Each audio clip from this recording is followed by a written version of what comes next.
নমস্কার, ঈশান বাংলা খবরে আমি সুইটি আপনাদের স্বাগত জানাচ্ছি। প্রথমে সংবাদ শিরোনাম। রাজনীতি না, ক্রিকেটারদের নির্যাতনের অভিযোগ অস্বীকার অভিভাবকদের। মারুতিতে সার পাচার, হুলস্থুল পরিস্থিতি ফকিরটিলায়। শুরু হলো ঠাকুর অনুকূলচন্দ্রের জন্ম উৎসব, ভক্তের ঢল। হাইলাকান্দিতে ঘুষকাণ্ড, মামলা বিডিও জেইর বিরুদ্ধে। এবারে বিস্তারিত খবর। গুয়াহাটিতে বরাকের অনূর্ধ্ব 16 ক্রিকেট দলের 4 খেলোয়াড়কে নির্যাতন করা হয়েছে বলে যে অভিযোগ উঠেছে সেটা অস্বীকার করেন এই 4 খেলোয়াড়ের অভিভাবকরা। এক সাংবাদিক সম্মেলন করে তারা বলেন, যেসব অভিযোগ উঠেছে সেটা ঠিক নয়। চুল কাটার মতো কোনো ঘটনা ঘটেনি। ছেলেদের চুলে পেস্ট লাগানো হয়। কোনো ধরনের নির্যাতনের অভিযোগ তারা অস্বীকার করেন। এই ঘটনার সঙ্গে রাজনীতি জড়ানো ঠিক নয় বলে তারা মন্তব্য করেন। সাংবাদিক সম্মেলনে উপস্থিত ছিলেন ক্রিকেটারদের অভিভাবক মিলন বরভূইয়া, গোলাপ যাদব, নিহারেন্দু দেব। একজন অভিভাবক আসতে পারেননি। এছাড়াও প্রাক্তন ক্রিকেটার সুজয় দত্ত রায়, হিমাদ্রি শেখর রায় প্রমুখ। তারা সাফ জানান, তাদের ছেলেদের সঙ্গে কোনো বাজে ঘটনা ঘটেনি। এ নিয়ে যাবতীয় সংশয়ের তারা অবসান চান। খেলার পাতায় এটা রিপোর্ট বেরিয়ে যাচ্ছে যে আমাদের ছেলেদেরকে সেখানে গুয়াহাটিতে ক্যাম্পে হেনস্থা করা হয়, তাদেরকে অ্যাসল্ট করা হয়, তাদের চুল কাটা হয়, তাদেরকে মাথায় চুন দেওয়া হয়। মানে একটা বিশ্রীভাবে এমনভাবে মানে পরিবেশন করা হয়েছে যাতে মনে হয়েছে যেন সবাই গার্জিয়ানরা তটস্থ আমাদেরকে একটা ফোন করে যেন আমরা তো এরকম কিছু কমপ্লেন দেয়নি, আমাদের ছেলেরা এসে এরকম কিছু বলেনি, এটা পেপারে কে দিল, কীভাবে আসলো। যাই হোক, পেপারে আমাকেও জিগায়নি, পেপার তো প্রথম দিন বেরিয়ে গেছে। কিন্তু আমার মনে হয় যে এটা বোধহয় আপনারা সবাই জানেন, এটা সাংবাদিকতার মধ্যে এটা পড়ে, যার সম্বন্ধে অভিযোগ বা যারা অর্গানাইজার সম্বন্ধে অভিযোগ যদি কেউ দিয়ে থাকে ওনাকে অ্যাটলিস্ট জিজ্ঞানো যে এই ব্যাপারটা কতটুকু সত্যি মিথ্যা। 20তে ফোন করলেন আমাকে সুজাদা, আর যে বাচ্চারা নিয়ে এখানে আসার লাগে 4টার সময়। Accordingly we all reached over there and there was hectic time because it was almost 4 o'clock in the evening. We met all together and somehow it is sent on the very next morning the boys, because otherwise they cannot go and join the camp in due time. So it was very hectic to arrange somebody to send along with them. কারণ এটা সম্ভব না এত সময়ের মধ্যে কাউকে বের করা, তুমি বাচ্চাদের সঙ্গে যাও। বাট অল আই অ্যাপ্রিসিয়েট সুজাদা, উই ম্যানেজড ইট। হ্যাঁ, আমাদের ওইখানে আমাদের আত্মীয়রা এসে তাদেরকে রিসিভ করলো, অ্যাকর্ডিংলি হোটেলে নিয়ে গেল। তারপর they hand over it to this Guwahati coordinator. Fine, everything was fine. Accordingly তারা এই যে চানমারিতে নেওয়া হয়েছে, they were there. But what happened over there, I can't talk much about it because it will be somewhat like the exaggeration and all. Because if you keep 10-20 vessels together, obviously there will be some. একটি সারকে Maruti Suzuki 800 গাড়িতে নিয়ে পাচার করার যাওয়ার সময় পথচারীরা আটকে দেন। শিবের বাহনকে এক রাত্রে কোথায় নিয়ে যাওয়া হচ্ছে এই প্রশ্ন করে তারা গাড়ি আটক করেন। শুক্রবার রাত 11টার সময় ফকিরটিলায় এই ঘটনাটি ঘটে। অবস্থা বেগতিক দেখে পাচারকারীরা পালিয়ে গেলেও গাড়ি ও সারটিকে আটক করা হয়। শিবের বাহনকে এভাবে পাচার করার অপচেষ্টার প্রতিবাদে স্থানীয় মানুষজন ভাঙচুর চালান ও রাস্তা অবরোধ করেন। পাচারকারীদের সমর্থনে কিছু ব্যক্তি এলে তাদের উপরেও জনতা চড়াও হলে তারা পালিয়ে যায়। পরে পুলিশ এসে পরিস্থিতি নিয়ন্ত্রণ করে। শনিবার থেকে শিলচর সৎসঙ্গ আশ্রমে শুরু হলো ঠাকুর অনুকূলচন্দ্রের 131তম জন্মোৎসব ও 41তম বিগ্রহ প্রতিষ্ঠা বার্ষিকী উৎসব। উদ্বোধন করেন যতীন্দ্রলাল রায়। 3 ফেব্রুয়ারি গোটা দিন থাকবে বিভিন্ন অনুষ্ঠান। এর মধ্যে রয়েছে বর্ণাঢ্য শোভাযাত্রা, আনন্দবাজারে প্রসাদ বিতরণ, ধর্মীয় আলোচনা ইত্যাদি। এই সব অনুষ্ঠানে যোগ দিতে জনসাধারণের প্রতি আহ্বান জানিয়েছেন উৎসব কমিটির সম্পাদক অনুপ কুমার বিশ্বাস। নমস্কার, সৎসঙ্গ বিহার শিলচরের তরফে আমরা শিলচর এবং পার্শ্ববর্তী এলাকার আপামর জনসাধারণকে প্রীতি শুভেচ্ছা এবং অভিনন্দন জানাই।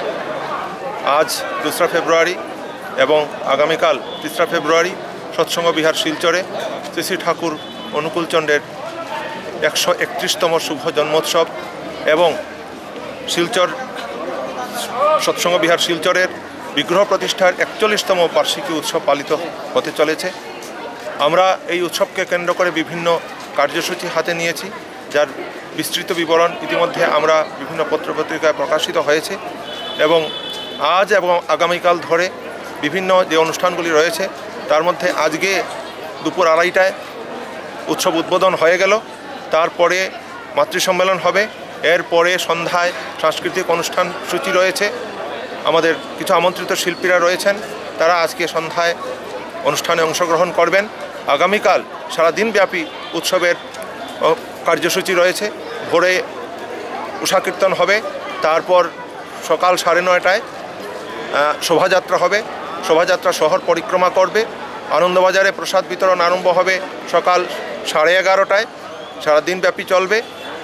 আনুমানিক 30 থেকে 35 হাজার মানুষকে আমরা আনন্দবাজারে প্রসাদ দেওয়ার ব্যবস্থা রেখেছি এবং 2 দিন ব্যাপী যে উৎসব, সেই উৎসবে আমরা আশা করছি শিলচর শহরের আপামর জনসাধারণ অংশগ্রহণ করবেন।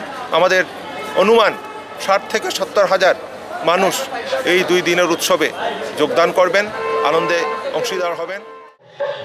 এলো সোনার মানুষ মহাপুরুষ অনুকূল রায়, পাপি তাপি উদ্ধারে সোনার বাংলার গ্রাম হিমায়তপুরের। পরিবর্তন হয়েছে রাজ্যের পঞ্চায়েত ব্যবস্থা, কিন্তু কর্মচারীদের উৎকোচ নেওয়ার মনোমানসিকতার কোনো পরিবর্তন হয়নি। উৎকোচ দাবি করার অভিযোগে বিডিও সহ 3 গ্রামোন্নয়ন বিভাগের কর্মচারীর বিরুদ্ধে মামলা হলো হাইলাকান্দি সদর থানায়। হাইলাকান্দি ব্লকের অধীনে থাকা একটি রাস্তার MNREGA প্রকল্পের অধীনে কাজ হয়, কিন্তু সামগ্রী সরবরাহকারী ঠিকাদারদের পাওনা টাকা আটকে রয়েছে। টাকা পেতে ওই ঠিকাদার বিডিও সুস্মিতা দাসের দ্বারস্থ হন, কিন্তু বিডিও সহ জুনিয়র ইঞ্জিনিয়ার আমাজউদ্দিন বড়ভুইয়া ও GRS তাজ উদ্দিন 20,000 টাকা উৎকোচ দাবি করেন। উৎকোচ না দিয়ে ঠিকাদার সরাসরি থানায় মামলা দায়ের করেন ওই 3 জনের বিরুদ্ধে। আমরা MGNREGAর একটা স্কিম আসলো, যেটা 18 তারিখ কাজ স্টার্ট হয়েছিল, যে জায়গা দেখাই দিয়া গেছে যতটুকু কাজ করার লাগিয়া 11 দিন ফুরছে। আমরা 28 তারিখ কাজ শেষ হওয়ার পরে যখন আমরা GRS তাজউদ্দিনটা যখন জিজ্ঞানি হয়েছে যে আমরা মাস্টার রুলটা ঠিক হয়েছে নি, তখন তাই হয়েছেন যে আমরা টাকা 20,000 টাকা দেওয়া লাগবো। আমরা এটা একটা সিস্টেম আছে ব্লকর ভিডিও থেকে যেই থেকে অ্যাকাউন্টেন্ট সবে একটা পার্সেন্টেজ লাগে, যদি তুমি তাই দেও না তারা হয়েছেন তোমার এমারটা ক্যান্সেল করে দিতে লাগিয়া। তো আমরা এখানে শুনি, আমরা ভাবছি তো আমরা কাজ করছি, আমরা তো টাকা দিবার কথা নাই। ওই দিন 28 তারিখ আমরা কাজে আসলাম, কাজ থেকে যখন উঠিয়ে দিয়ে গিয়া তখন এটা পাবলিক সব উঠিয়ে গেছে গিয়া। 28 তারিখ যাওয়ার 28, 29, 30, 31 তারিখ যখন আবার তারে হওয়া হয়েছে যে আমরা এমারটা এখানে মানানি হইল না, তখন হয়েছে তুমি যে টাকা 20,000 দিছিলে না, তোমার আমরা ক্যান্সেল করে দিছি 31 তারিখ। এই GRS হয়েছে, নাম কি? নাম তাজউদ্দিন লিলু। তখন আমরা হয়েছি আমরা আরো উপরে আধিকারিক আছেন তার কাছে যাই, আর তখন ভিডিওত গেলে যেই যখন জিগানি হয়েছে যে তুমি আমরা এমারটা খানে ফিল আপ করলো না, খানে ক্যান্সেল মারলে, আমরা তো কাজ করছি। তখন তাই হয়েছে না, তুমি তো টাকা দেওয়া হয়েছে না আর আমি কি কাজ পাইছি না। আমরা হলাম কাজ যদি আমরা এখানে থাকে না, তখন আমরা কাজটা ক্যান্সেল করে দিবা। আর আমরা কাজটা ইনকোয়ারি করি, আমরা লেবারটারে 120 জন লেবার আছে কাজে, এরারে ডিপ্রাইভ করবা না, আমরা কাজটা তো কমপ্লিট হয়েছে। তখন তারা আমরা যখন এই ভিডিওর অফিসও আরো GRS হল আসলা, সবে আমরা কইছেন যে তুমি টাকা দিছো না, এখন তুমি আবার হরা দিয়েছো, আমরা সিস্টেমের সবরে দেওয়া লাগে, এই নিচে মন্ত্রী সহ দেওয়া লাগে। কোন মন্ত্রী? এই আসাম গভর্নমেন্ট পঞ্চায়েত মন্ত্রী আর ভিডিও আছে এর মধ্যে। আমরা হইলাম ভিডিওর নাম হইল গিয়ে সুস্মিতা দাম। আমরা হাইলাকান্দি জেলা শাসক এবং হাইলাকান্দির ওসির কাছে যেহেতু আমরা একটা FIR করছি তার এগেইনস্টে, এটা FIR করছি হাইলাকান্দি ভিডিও সুস্মিতা দলে আর তাজউদ্দিন GRS, যে এই হইল আমাজউদ্দিন। শনিবার কাকভোরে দ্বিতীয় লিংক রোডে অগ্নিকাণ্ডে ভস্মীভূত হলো একটি কাঠের দোকান। ভোর 4:30টা নাগাদ দোকানে আগুন দেখতে পান আশপাশের লোকরা। সঙ্গে সঙ্গে খবর দেওয়া হয় দমকলে, তবে দমকল পৌঁছার আগে পুরো দোকান আগুন গ্রাস করে নেয়। দমকলের 4টি ইঞ্জিন ঘটনাস্থলে পৌঁছে আগুন নিয়ন্ত্রণে আনে। ক্ষয়ক্ষতির পরিমাণ প্রায় 20 লক্ষ টাকা। সোনাইতে জনতার হাতে ধরা পড়ল এটিএম প্রতারক চক্রের 2 পান্ডা। ধৃতরা হল বাঁশকান্দির জমরুল রহমান এবং সামিম আহমেদ। সোনাই বাজারে এটিএম থেকে টাকা তুলতে যান মকিবুর আলী নামের এক ব্যক্তি। তিনি যখন এটিএমে নিজের পিন কোড টাইপ করেছিলেন, পিছন থেকে জামরুল মোবাইলে পিন কোড রেকর্ডিং করেছিল। রেকর্ডিং চোখে পড়ে যায় মুকবিরের, সঙ্গে সঙ্গে তাকে পাকড়াও করেন। আসেন আশপাশের লোকরা। সে সময় সামিম এসে তাকে নিয়ে যেতে চাইলেও তাকেও পাকড়াও করেন জনতা। উত্তম মধ্যম দিয়ে পুলিশের কাছে সমঝে দেওয়া হয়। পুলিশের কাছে তারা স্বীকার করেছে এটিএম প্রতারক চক্রের সঙ্গে তারা জড়িত রয়েছে। ঘনিয়ালার এক কলেজে শিক্ষকের বাড়িতে চুরির ঘটনা ঘটল। কাছাড় কলেজের এই শিক্ষিকা দেবযানী বেগম বর্ধমানে তার পৈতৃক বাড়ি থেকে ঘুরে এসে দেখেন তাদের ঘরের দামি সব জিনিসপত্র চুরি হয়ে গেছে। 7 থেকে 8 লক্ষ টাকার গহনা চুরি হয়েছে।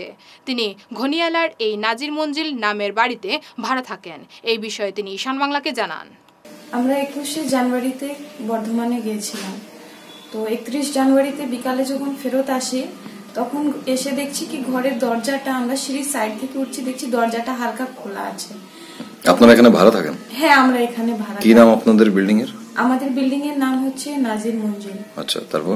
তো এসে দেখি দরজা খোলা। তারপরে দেখি ঘর পুরো একদম নোংরা হয়ে পড়ে আছে, আলমারি ভাঙা, জিনিসপত্র চারিদিকে ছড়িয়ে ছিটিয়ে আছে, গয়নার বাক্সগুলো খালি পড়ে আছে।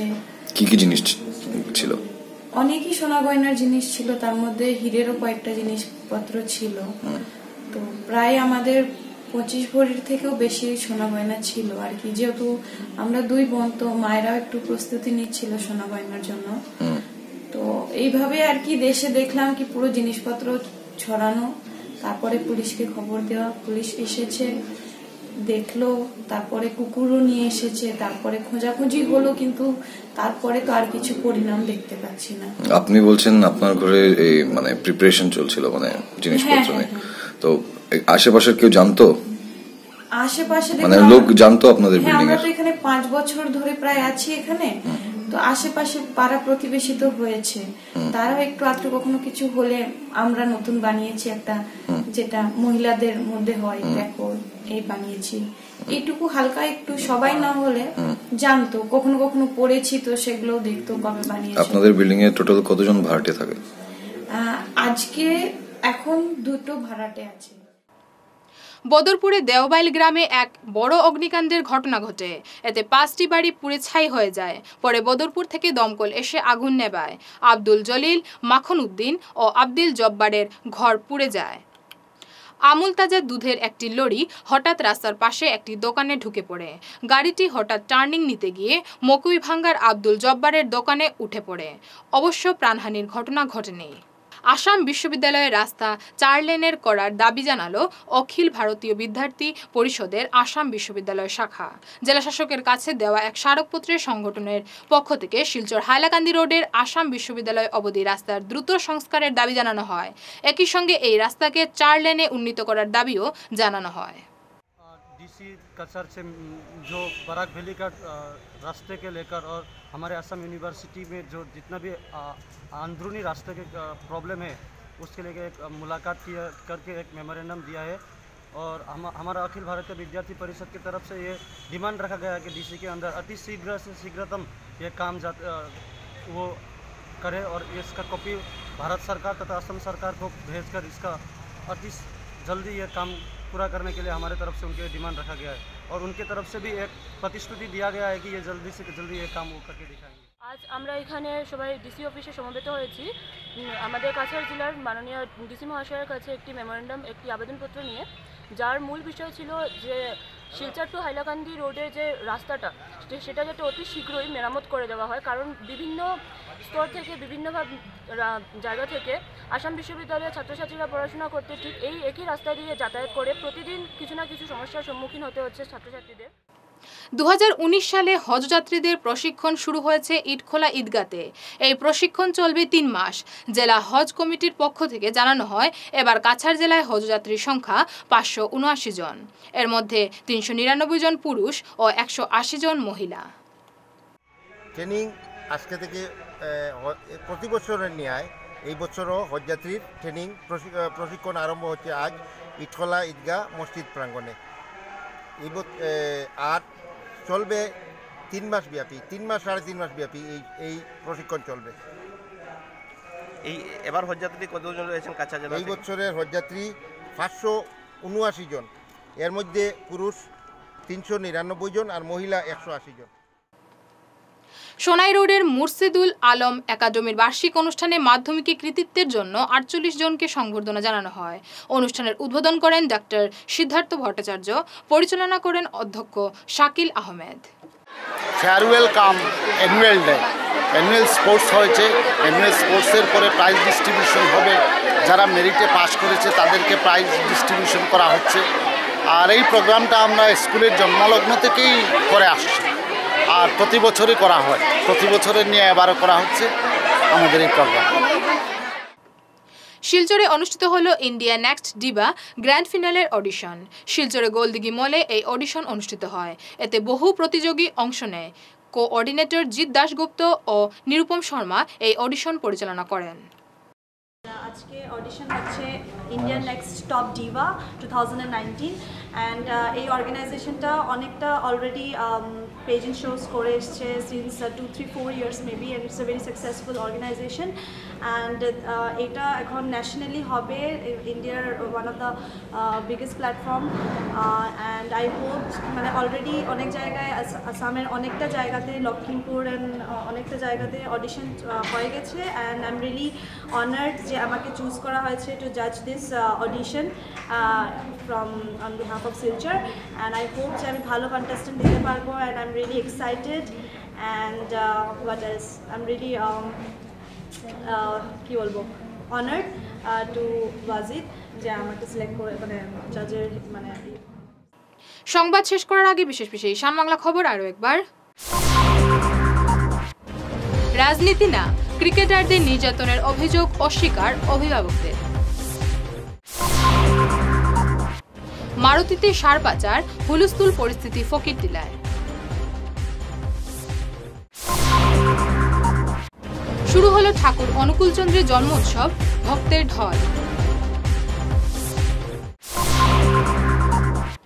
হাইলাকান্দিতে ঘুষকাণ্ড, মামলা বিডিও জেইর বিরুদ্ধে। এখনকার মতো ঈশান বাংলা খবর এ পর্যন্তই। নমস্কার।